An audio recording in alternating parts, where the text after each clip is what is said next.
Hello and welcome. My name is Jo Frost, and here with my co-host Peter Linus, this is Being Human.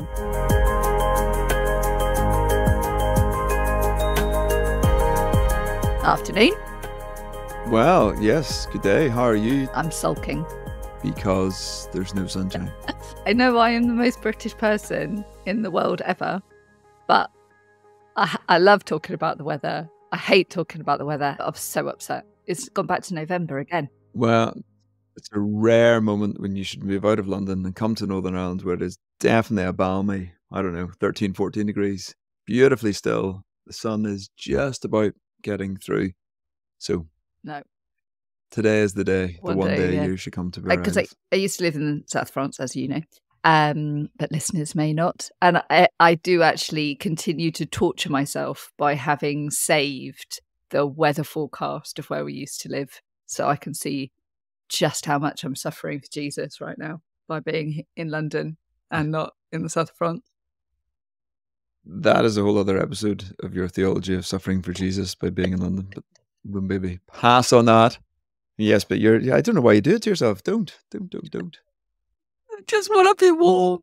All right. So anyway, that's not what we're here to discuss today. So what are we talking about today, Peter? We are talking about the limits on life. Are there limits on life? The boundaries of life, the threshold spaces, entry into life and exiting from life.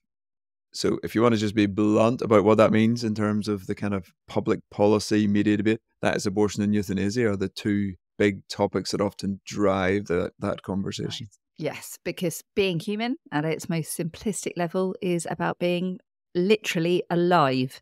And yet how and when life starts and how and when life ends are hugely contested areas of public debate. So today, as with all episodes in this season, we're going to use the Being Human lens to help guide and shape our exploration of being human and being alive.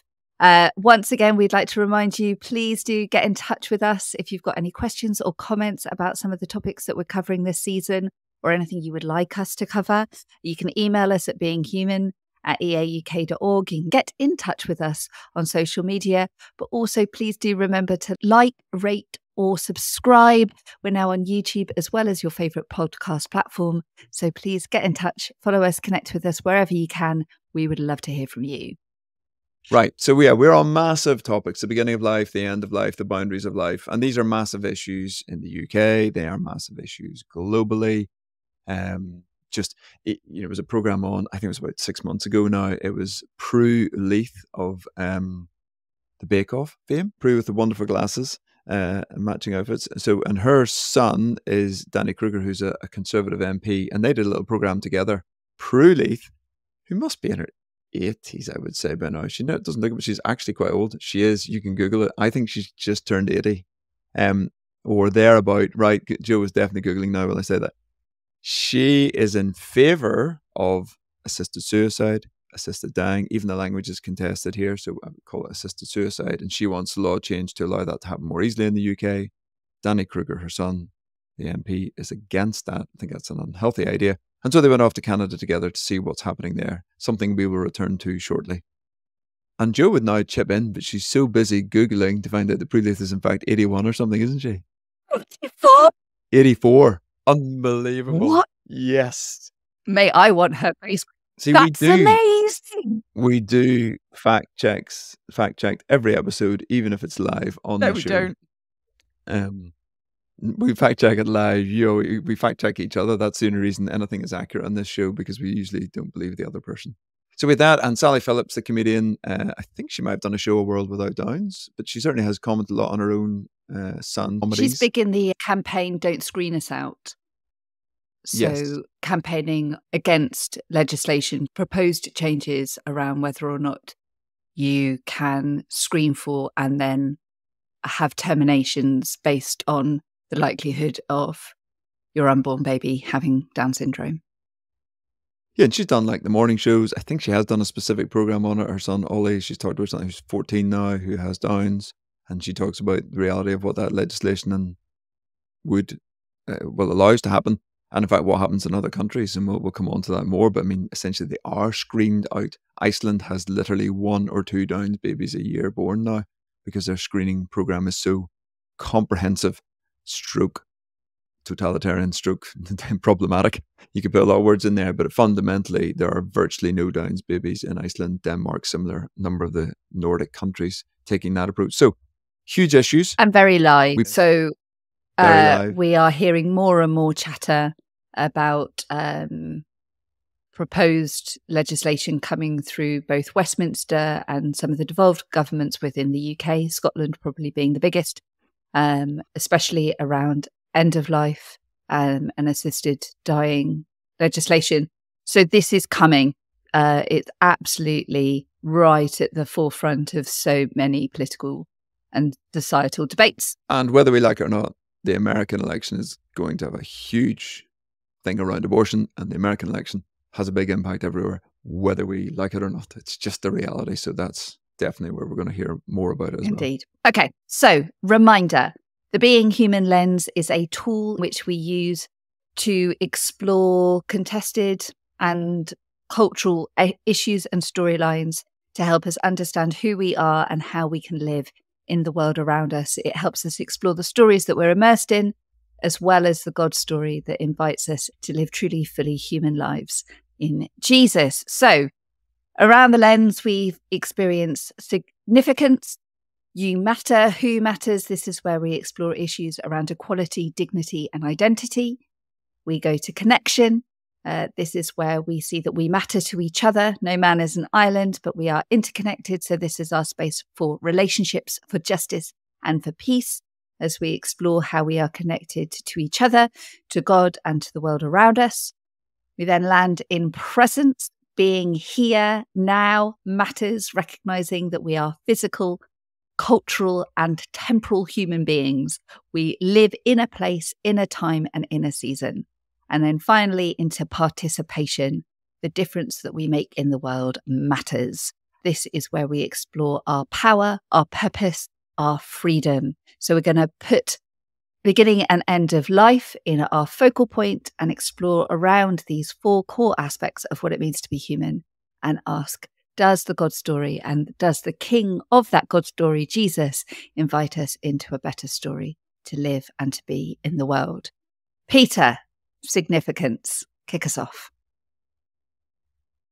And significance is probably something, last week we shifted things around and pulled presence forward. Significance is probably the primary aspect in this conversation, not exclusive, but it really drives it. We might spend a few minutes longer here because it really goes to the ultimate question of whose life matters, who gets to live, both who gets to be born, if you like, and then when it comes to the end of life, depending on the legislation in the countries we're in, who gets to die or to choose their own death or to have somebody facilitate their death. So it massive questions on dignity and the very right to exist, to be alive. So 2 massive aspects. For me, abortion, the first one, the beginning of that conversation, has a huge question on essentially the right to be alive. And then the disability question comes in behind that really quickly, because within the UK where we are, legislation allows a different treatment for a baby who's been diagnosed with a disability. And essentially those babies are allowed to be aborted after the 24-week limit. So laws in the UK varying a bit, but largely speaking, we have a 24-week limit. You can have an abortion up to 24 weeks if 2 doctors agree with that. The reality is that 98% of abortions involve physically healthy mother and a physically healthy baby. After that 24 weeks, you can only have an exceptional grounds. I think it's ground E, and that's where there's a disability. But there are a significant number of babies every year. 3,500 babies go under that ground. And that would include lots of babies with Down syndrome. So 74% of parents who found out their baby had Down syndrome decided to abort in the UK. And the scale in the UK is 214,000. I think in the last year, just over 200,000 abortions a year carried out in the UK. Now, not in our notes, but I want to ask the question anyway. In Northern Ireland, you did have some of the most restrictive legislation on abortion. And now you have, I think I'm right in thinking, some of the most permissive legislation, at least in Europe. Do you want to talk through a little bit about what changed and what impact that's had? Yes, you've given away that we sometimes have notes and that definitely now don't in this bit, but you're right. So the 1967 Abortion Act that permitted abortion in the UK didn't apply in Northern Ireland. So essentially, the only grounds there were the threat to the life and health of the mother, and that threat had to be imminent and severe. And so that was a fairly rare ground in Northern Ireland. I think the numbers were sort of 40 to 50 abortions a year that might have hit that threshold. In reality, you had very, very few abortions. You had a small number of people who travelled. And then we saw a massive change in the law. And it's worth saying again, for people who are based in the UK, the 24 weeks feels normal. That's our cultural kind of norm in large parts of the UK. 12 weeks is almost the standard across Europe. We actually, in the UK, have some of the most liberal, permissive, again, we realize language is hugely loaded on this, but I'm not trying to, but we have some of the most extreme, I would say, laws on this in terms of the limits of where that's going in 24 weeks. So Northern Ireland then adopted that as 24 weeks for essentially no reason. And actually it's much easier to go beyond that too, right up to birth. So we saw a massive shift. And one of the big things for us is how you frame engagement in this. And one of the things we were able to say, instead of constantly saying, I think it's now close to 9 million babies have been terminated under the 67 Act. That is true, and it's an overwhelming stat that I can't comprehend. We slightly switched that and said, well, then how many are alive in Northern Ireland because we didn't follow the same law, and we take account of those who've travelled, we take account of other things. We said there are 100,000 babies or people alive in Northern Ireland who wouldn't otherwise have been, because law impacts culture, culture impacts law. And even if once you allow it, more people will use that permissible route. And so we were saying the reality is there are 100,000 people alive. That's a fundamental significance question, if you like, is that is just statistically true. And if you allow me a moment on a tangent, we got challenged for an advert we ran around that. And somebody said, you can't say that because it's not true. And in the process, the Advertising Standards Agency told us to take it down until we could verify it. We actually showed them the research and they essentially accepted. They went off and got an external person to do the analysis on this and everything. So we now have a robust figure that we can say has been externally checked and that 100,000 is a verifiable number. So in a strange way, it was a phenomenal moment where one small billboard became a huge news story. And again, we'll come back to that in participation maybe, but a wonderful way, I think, to positively frame engagement in what is a very difficult conversation. Yeah, because at the core of the abortion conversation, and we'll get to euthanasia in a second, at the core of the abortion conversation is, do I have autonomy as a woman over my own body? Does anybody else have a say? Is the act of terminating a pregnancy healthcare? Or are there more fundamental human rights involved in it? Is it my body, my choice? Is it an autonomy? Is it a feminist issue? Is this something to be celebrated as the dignity of women are affirmed in this? Or is it something to be lamented as the equality of human life is diminished or challenged depending on where you sit in this conversation? Yes, and it does seem a real shame that it's been framed by our culture at large that freedom requires this to be fully female, in particular in this, on the abortion issue, requires the ability to terminate a pregnancy.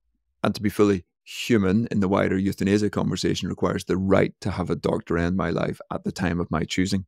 That these are considered rights and necessary liberties or freedoms to be fully human by our culture. And I think both are deeply problematic. So let's move in then to euthanasia. We, at the moment in the UK, I don't believe we have any permitted spaces where assisted dying is legal, but there are increasing number of countries around the world where assisted dying, assisted suicide, or euthanasia is legal. Why do you think this is becoming such a hot topic at the moment, Peter? And what do you think is in play as we talk about significant? So I do think it goes to the individual freedom, people's framing around dignity, and again, my right to do as I choose, my right to end my life when it suits me. And I'm not trying to say that kind of dismissively. And the language becomes incredibly important, as you've just noted there. Physician-assisted suicide, I think would be the phrase. It is a doctor or a medical professional doing that, but it is assisted suicide. It is the ending of your own life, but having somebody else do it. It's not dying in the natural sense of that, but it is a control thing. It's like, I want to control the level of suffering in my life. I want to control when this ends. I want to be in charge, and I want to kind of preclude potentially when my faculties aren't sufficiently alert to be able to make those decisions myself. So you have living wills when people make decisions.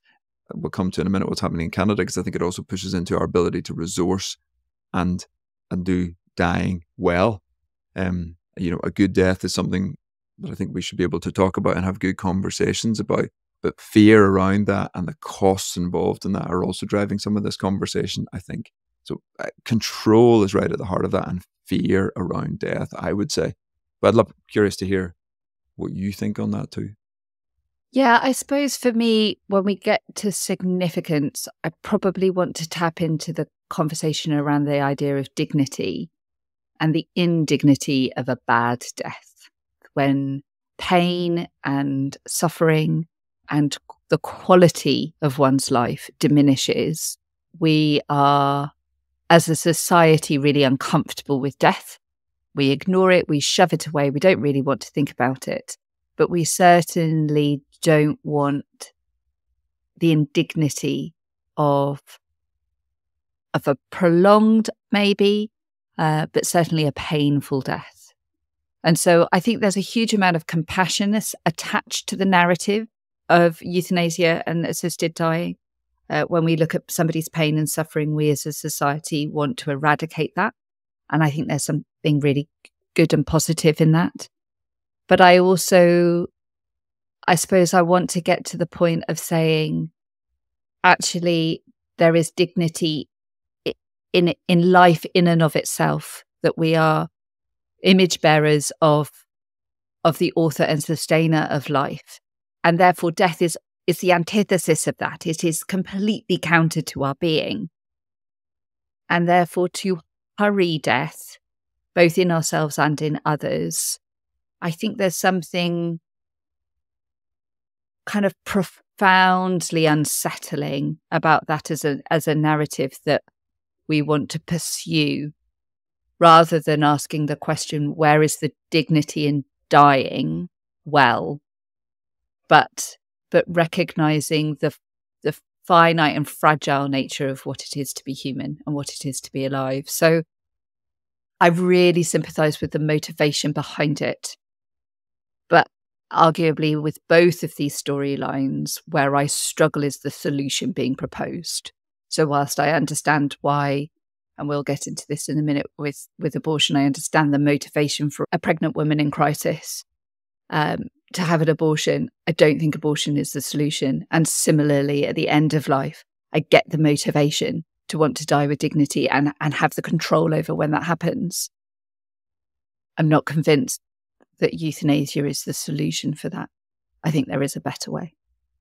Absolutely. So as you said, we're coming to connection in a minute, and I think you've begun to answer. We always ask, what's the better story around this? And I actually was checking out something and stumbled onto the BBC website, Christians and Euthanasia. Under their RE section, they often have their ethics thing. And actually, it was a really healthy and helpful summary, because sometimes the BBC gets a lot of criticism. Like, why it says Christians are mostly against euthanasia because life is a gift from God, because human beings are valuable, as you were saying, and made in the image of God, because the process of dying is spiritually important and should not be disrupted, because all lives are equally valuable. So regardless of our ability to contribute to society at that point, mobility, intelligence, any of those issues, again, that goes to our significance and equality. It says regardless of any of those, we're all equal. And then it talks about the importance of end-of-life care and how Christian faith has strong views on how that needs to be good, community-orientated, palliative care with honesty and support as we face dying. So it was one of those moments where I was like, that's a very good summary, actually, of a better story around this. And we should have that on both issues, and they're a bit contested. And I do think we need to be really careful to do a good job to articulate why we're so passionate about them, and then do that really positively and in a winsome way, rather than we sometimes come in a bit hard and say, well, here's the answer and here's why you're wrong. And that probably does naturally take us to connection, because it's one of the ways in which we engage in this space. I think the one thing I would love to end when it comes to this conversation around significance and life in and of itself, being spiritually important, and death in and of itself having spiritual significance, is I suppose I fundamentally don't believe there is such a thing as a good death. And I think our desire to fix the problem of dying is a fundamental longing within each of us that death was never part of the design. It was never part of our story. It is not good. Death is the consequence of the fall. And so we rage against it, and we rage against the injustice of it, and we want to wrestle control back over it. But I think for me, ultimately, we have to tell a story of hope that goes beyond the grave.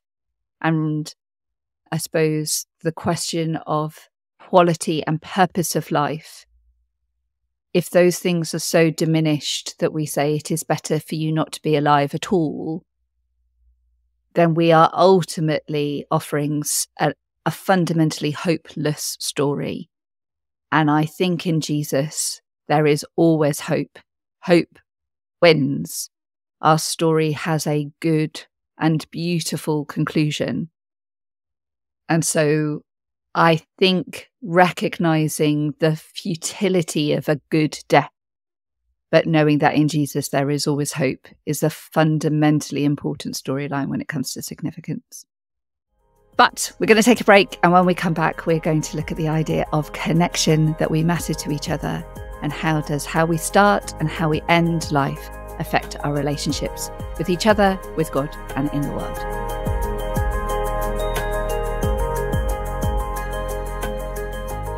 Okay, welcome back.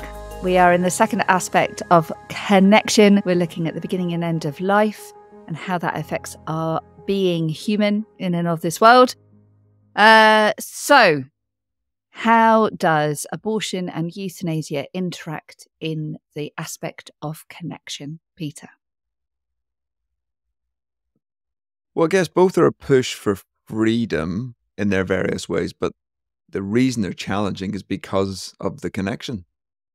Be it with the unborn child, the physical connection for the mother and the father, and we want to talk about those connections, or for the person who wants to end their life.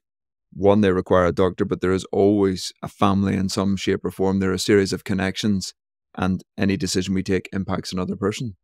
And it may have been impacted, or we may feel we've been driven to decision because of the actions of others as well. So these are highly interconnected decision-making moments in our lives, and they absolutely reflect the reality of the fact that we are relational beings at our core.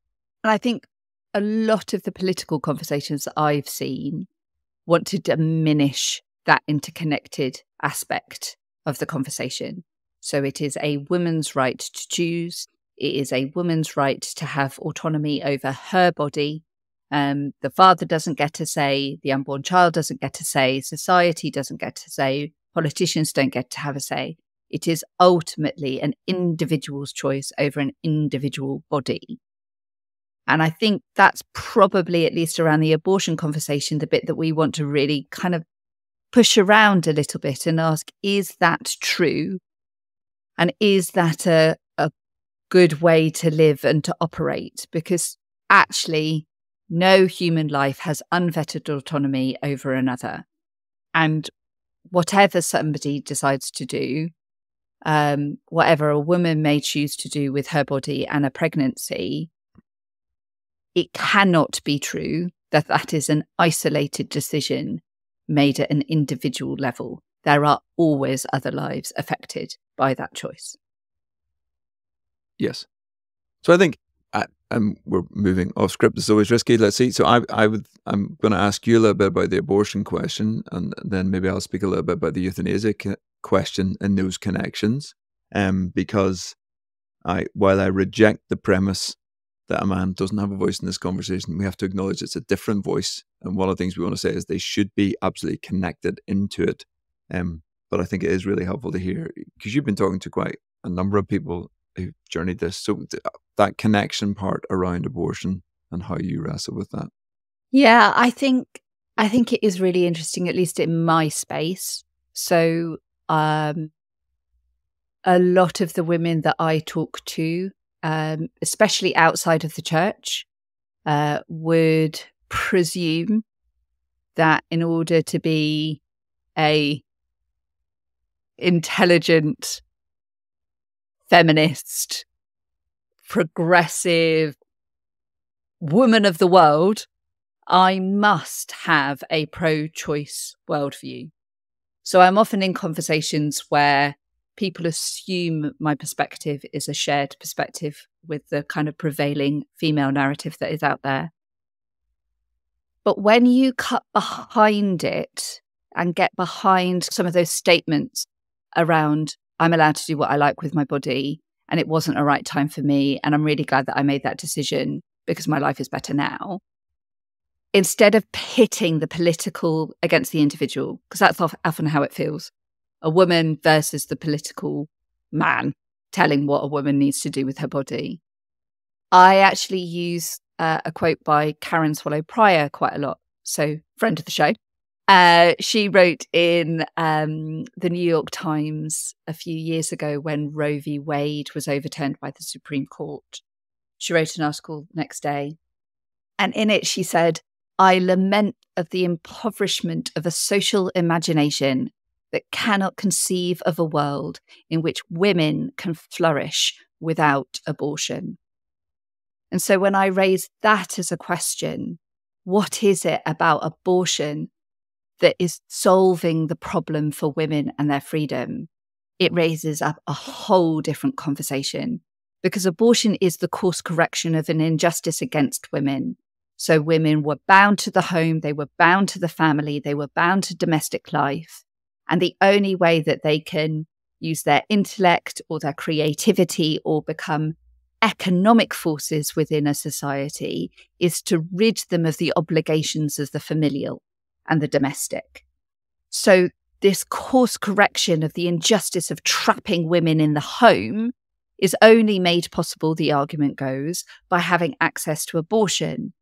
But it doesn't achieve that justice. It simply perpetuates it in new and different directions. So instead of women being trapped in the home, instead they're trapped in their shame, they're trapped in the individual responsibility of what it is to terminate another life, to end a pregnancy. The physical and mental and emotional and spiritual impact of that is still being carried by women today. And actually, if you can have that conversation, you're having a very different dialogue into the space that says, is abortion the pinnacle of the justice for women, or is it perpetuating further injustices just in new forms? Absolutely. And look, we could go back and forward on this, but I suppose I'm going to jump to the euthanasia question and the MAID legislation in Canada. So Canada passed probably the most liberal laws around this, and it started off that they had to be imminently and reasonably foreseeable. You're basically 6 months out from death. Then classically, of course, a court case was taken saying that discriminated against people who were further out than that, and so it was ruled to be unconstitutional. And so they've extended the law, and now it doesn't. It just has to be a chronic illness, and now they've added mental health. Now that doesn't come into play, I think, until 2027. But they have passed the legislation, so mental illness will then be included.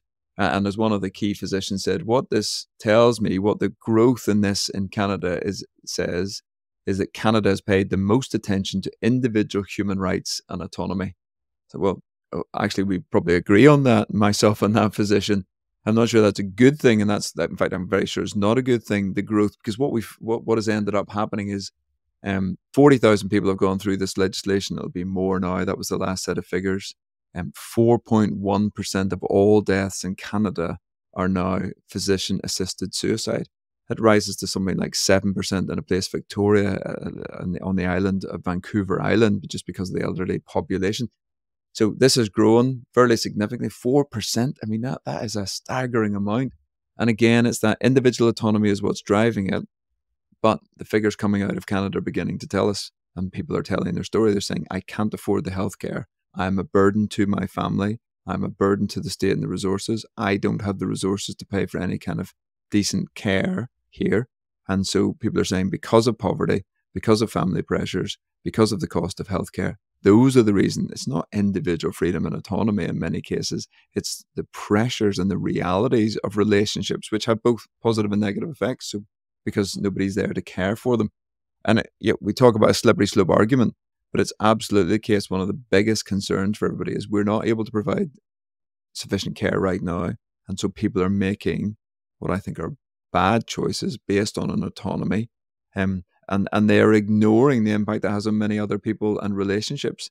And it's subtle and it's hard to quantify, because if you're elderly and you know that the money you hope to pass on to your kids are the resources that they had and your grandkids and other things, and you're using them up, and not just that money, but some of their money, and you're acquiring their care, you can feel the pressure if there's another way out. We need to reorientate that conversation again, that the solution, similar to abortion, is not to end my life and have somebody else end my life. There have to be better ways of having this conversation. Difficult as that is, and there are consequences to that, consequences for all of us. It's not just money, as we'll come to in a minute. We're going to have to show up and be present in some of these conversations. Yeah. I think it's absolutely fascinating if you tie some of these storylines together, that we have a lowering birth rate. So there is a decreasing population being born, at least in the West. So less babies.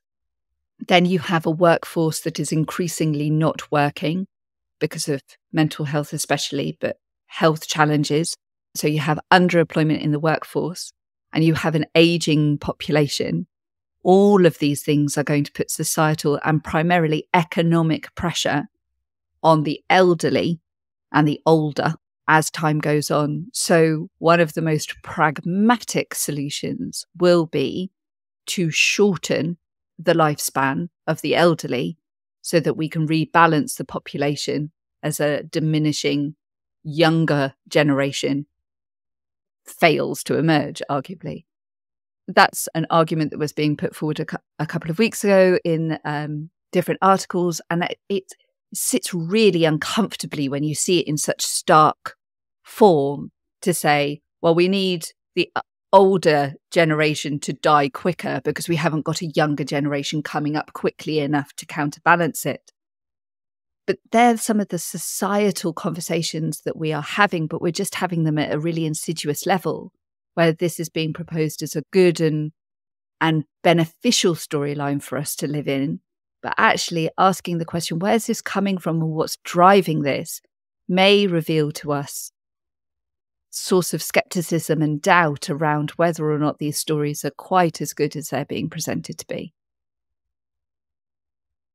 Yes, absolutely. So connection, we have wrestled with connection. You know, the church has often told a better story in this space and has tried to do its best in this, but this goes right back to the early church and your friend. I'm going to let you say his name. I even Googled it to pronounce it right, and I'm still going to butcher it. Diognetus, let's go with him. It's a letter from an early church father, and it's long and it's brilliant, but the little quote, when he's asked what are Christians like and how do they live, he writes, they marry, as do all others. They beget children, but they do not destroy their offspring. They have a common table, but not a common bed. They are in the flesh, but they do not live after the flesh. They pass their days on earth, but they are citizens of heaven. What a beautiful picture it is of a community of people following after Jesus and trying to live a better story in the world that we inhabit. And just to be absolutely clear on this, the early church were known, and we have a number of historical sources, for going and lifting babies that were what they call discarded. So often females, because people didn't want that in terms of an heir within the house or a responsibility or burden. So they literally took a newborn baby, set them outside the city walls and discarded them on the rubbish tips. And the early Christians were known and almost kind of condemned. It was almost like, what are these weirdos doing? They went and lifted those babies that were not their own, took them into their houses and raised them as their own. And that's what they became famous in some ways for. And that's what he's referring to a little bit here, just to absolutely kind of put the flesh on the bones around that conversation. So it's a wonderful, better story that we're telling. Okay, so we've looked at significance, we've looked at connection, and we've gone long on those undoubtedly. So we're going to pull this in with presence, because euthanasia and abortion are very much about the embodied moment. They're about bodies and about the limits of life. Our lives are finite, they're time limited. Do we have the power to limit our lives, anybody else's lives? Like, and they're also about who shows up in the conversation, because if we're going to resolve these issues, we're going to engage with them, we're going to have to be present in very real and costly ways in the conversation. So help us unpack presence a little more. Well, I think that conversation question is really interesting because the connection has driven us apart and said that the woman needs to make the decision for herself, or the person entering end of life care, they need to make the decision for themselves. Nobody can influence and nobody can coerce or corrupt or manipulate in any way. What we've done is we've isolated people and we've said, well, you need to decide for yourself. And that carries a burden that's actually really, it's too heavy for most of us. So our showing up, our being present, our sitting alongside, our lamenting in the dust, those things are absolutely critical. I think for me, euthanasia is probably the interesting space for me around presence. My great uncle was a pioneer of the hospice movement. He worked with Dame Cicely Saunders, who was a Christian who basically invented palliative care in the UK. And he took it over into Africa and into Australia. But she was fascinating when it came to dignity at the end of one's life, but also asking that question, is there such a thing as quality of life? And what happens when that ends? And so she said what motivated her and kind of set her kind of philosophy on how she handled palliative care. She said, it appears many patients feel deserted by their doctors in the end. Ideally, the doctor should remain at the centre of a team who work together to relieve where they cannot heal and to keep the patient's own struggle within his compass and to bring hope and consolation to the end. And I think that's the point, that we can be present to people making huge life and death decisions and being asked to carry the burden of those decisions. We can be present to them. We can sit alongside them. We can support them. We can carry them. We can offer them consolation where there may not necessarily be healing, but we can always affirm dignity and we can always journey with people, being present to them as they do it. Yeah, and often in presence we talk about being present in a postmodern world, a world that is deconstructed, and in the abortion conversation you see that it's a fetus, the language, and then suddenly it's a royal baby. And you're like, but it's a fetus a few weeks ago in some other conversation, and it's a collection of cells. And at the end of life, there's no purpose left. There's no life left in this person. They're ready for death. So we want to kind of deconstruct some of the kind of both the morals around that and just the personhood, in a sense, in the conversation, and then get rid of the existing norms and say what the new normal is in these conversations. Because the alternative is incredibly costly to do. Like if you've had a dying relative, it's not a lot of fun. It's not very interesting to be lifting and laying and wiping bottoms. Here's the reality of that, and feeding people, and it's hard work and it's costly in terms of time and resource and energy. It is not particularly life-giving in some of those seasons. I mean, it's hard. Let's just acknowledge the difficulty of doing the kind of thing that we're talking. Because if you don't agree with euthanasia and ending those lives, then we've got to pick up the pieces that are around that. And it's suffering. And we don't like the word suffering. It's suffering for the person and often for those around. But we absolutely believe that we don't get to control the moment of death. And there is character built in suffering. And it's one of the things we have to do. But it is a struggle. And I think we need to say, yeah, it is really costly to live near your parents or to make some decisions around that, to raise kids with significant disabilities and to go through that. Some of those are incredibly difficult, and it's wonderful and it's rewarding, and there are communities who gather around, but let's not deny the difficulty and the suffering in that. But I think we have tried to move to a world which just eliminates all suffering at every level and every sort, and I don't think that is the solution. Yeah.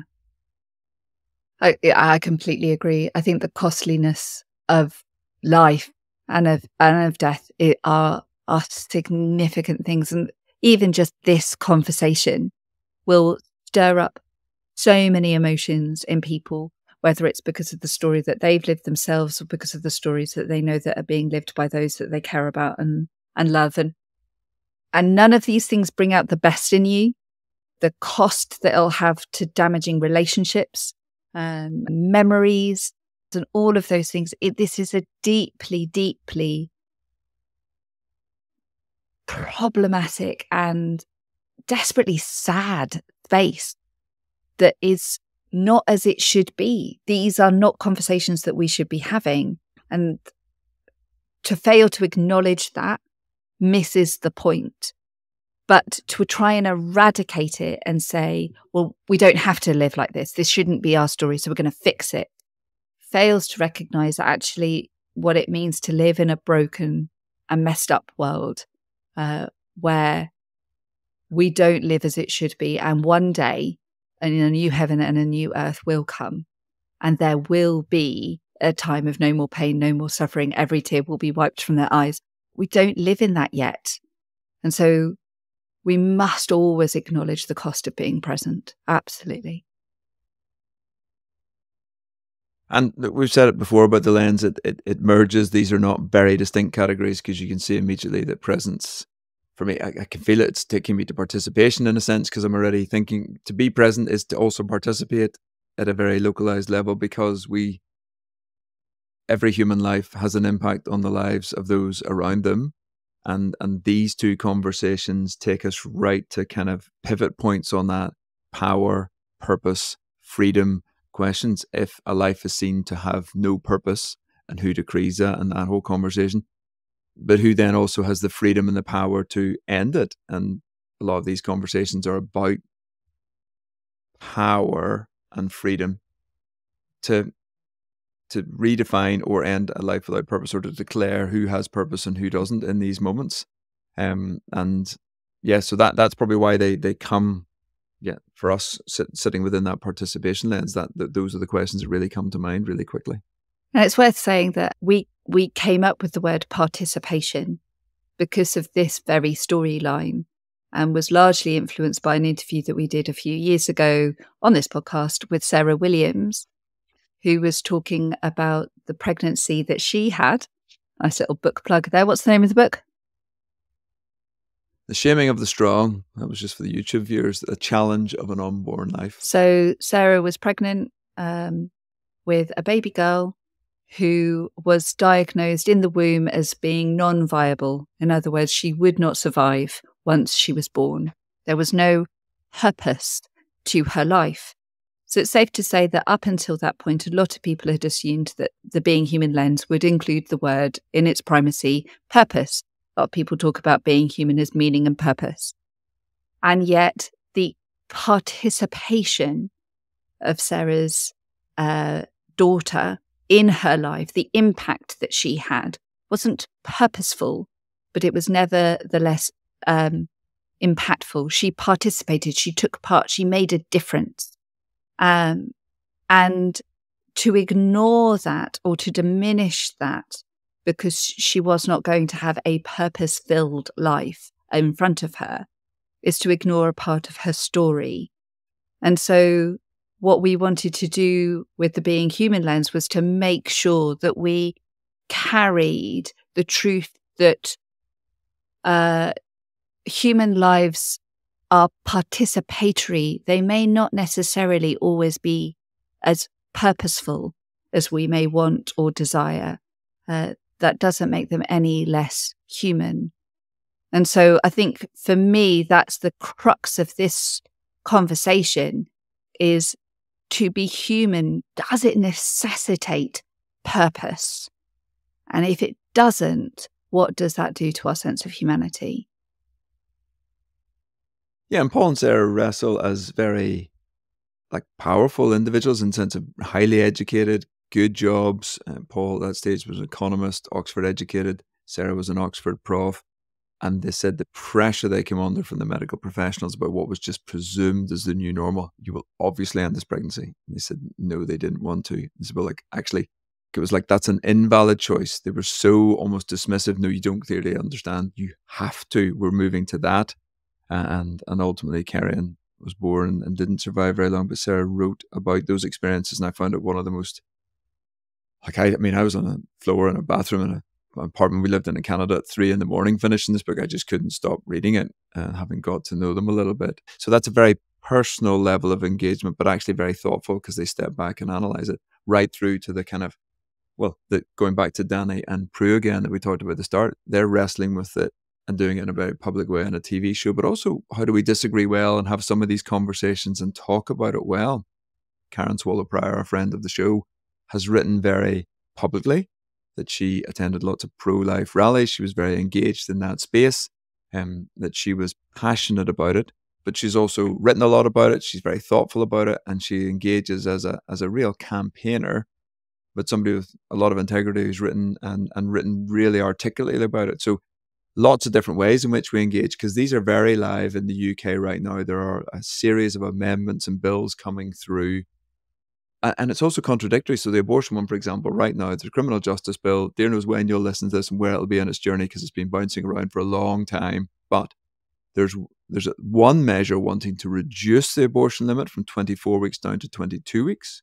There's another measure wanting to get rid of the exemption, if you like, at the minute for those with disabilities, because that seems to us to be an obvious example of discrimination. So somebody's proposing that. There are a number of others who want to decriminalize it entirely and say you can have abortion basically at any stage, and variations on that decrim, what that means. But fundamentally, it means no charging, and in a sense, a change in the law to allow abortion at any time for any reason, right up to birth. So massive changes in conversations, and these are highly conflicted conversations when they tend to happen.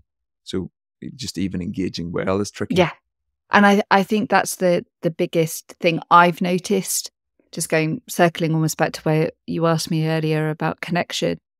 The ability to participate well into these conversations are deeply challenging. How to be heard, how to nuance, how to articulate, how to sympathize, how to empathize, all of those challenges when we participate, exercise our freedom, our power, and our purpose in this space can be massively difficult, which is why we want to use the Being Human lens.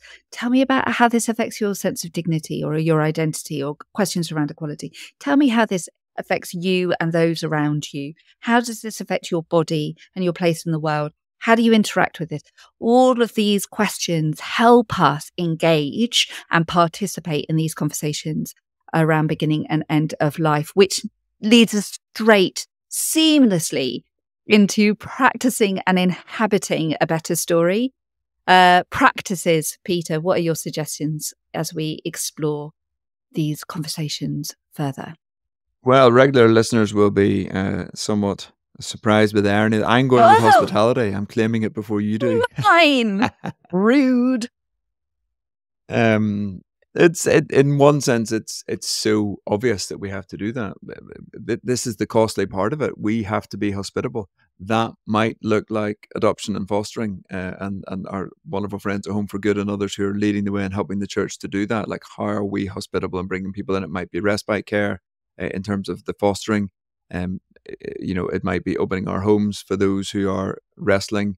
And I think it's Safe Families and others who do this, bringing in of a family unit in a very difficult moment, often a single parent and a child who need help and support of a wider family. As a church community, it might be that you're in a stage of life where it's not possible to do the adoption thing, but you're journeying with somebody, being an extra kind of grandparent or uncle, and I'm doing inverted commas. You're not officially the uncle or grandparent, but you're the extra voice helping in that conversation, or an extra voice into it. And it's costly when it comes to the elderly within our community. It's going to see them, it's going to visit them, if it's our own parents, like, they could be living with us with them, finding different ways of doing that, way more intergenerational approaches to how we do life together. All of that is varying forms of hospitality, and it costs us, but it's incredible what it sows back into us as well. We'll pop some of those organisations and some links into the show notes, so that if you would like to find out more about Home for Good, about Safe Families, all of those sort of things, we'll put those links in the show notes. I think for me, intercession is a key one. How do we pray into some of these spaces? Because they get pretty contested and pretty dark pretty fast. What does offering hope in hopeless places look like? and how do we stand that gap? So intercession and prayer. But I would also wonder whether or not actually a little bit of an examen practice. So the examen is literally the prayer of noticing and paying attention, of going through your day, running through your conversations, remembering who you've met, and just asking God's Spirit to point out and help you become attentive to some of the storylines and some of the interactions that you may have had, because our intercession is going to be fueled by what we notice and what we pay attention to. So maybe a bit of examine would be there. Yeah, and I just want to, on the intercession, I also think there is, I mean, this, for some and for people, it's a systemic thing. So the intercession is like, this is, again, I want to be really careful. I get these are really contested topics, but these are, it's not against flesh and blood. These are principalities and powers. The framing, the language, what we are doing. It is ultimately a culture of death in its various ways, and we are people of life and hope, and so it's pretty substantive stuff. And I think gratitude, the final one, we talk about gratitude and a spirit of forgiveness. When we again see what we have in life, see the things that we have been given, the gift of life, and the gift to be able to be hospitable to others, examining our own spaces can really help reframe our own view towards the end of life and the beginning of life in some of those conversations. But also help us, I think, the spirit of forgiveness that is necessary in this. Like, we have all messed up. We have all done stuff that falls short. It's very easy sometimes to say, well, there's a problem with this bit over here, and I'm going to point that out. But also, there's a huge amount of forgiveness needed in this space. We are all carrying scars and markings around some of these, again, intergenerational things that can pass down through. It might be us, it might be generations before that we're unaware of, some of the challenges that people have faced around this. So the ability to forgive ourselves, to forgive others in these conversations, I think is huge. There needs to be a space for that mercy and forgiveness, because sometimes these can appear very harsh conversations where it's very black and white. And if you've transgressed, you're wrong. And actually, a lot of people are carrying guilt and pain around these conversations. And we need to absolutely acknowledge that and create spaces for the conversations around that. Recognizing people listening to this right now will be carrying some of those things, as is often the case in these conversations. So we're not naive to that. It's really hard to understand how to pass that. We just want to acknowledge that as part of what we do here. Yeah, absolutely. None of us know the burdens that each other are carrying or the condemnation that we may be feeling. But we have to remember that in all of it, Jesus' death overcomes it all. And in him and through him, there is forgiveness for everything, both in yourself and for others. So, on that cheerful note, grace and peace to you all. Do remember to get in touch with us if you have any questions or comments. We will be back next time with another episode to explore the Being Human lens with. In the meantime, please like, rate and subscribe to us on any platform that you can find us on. Until next time, take care and God bless.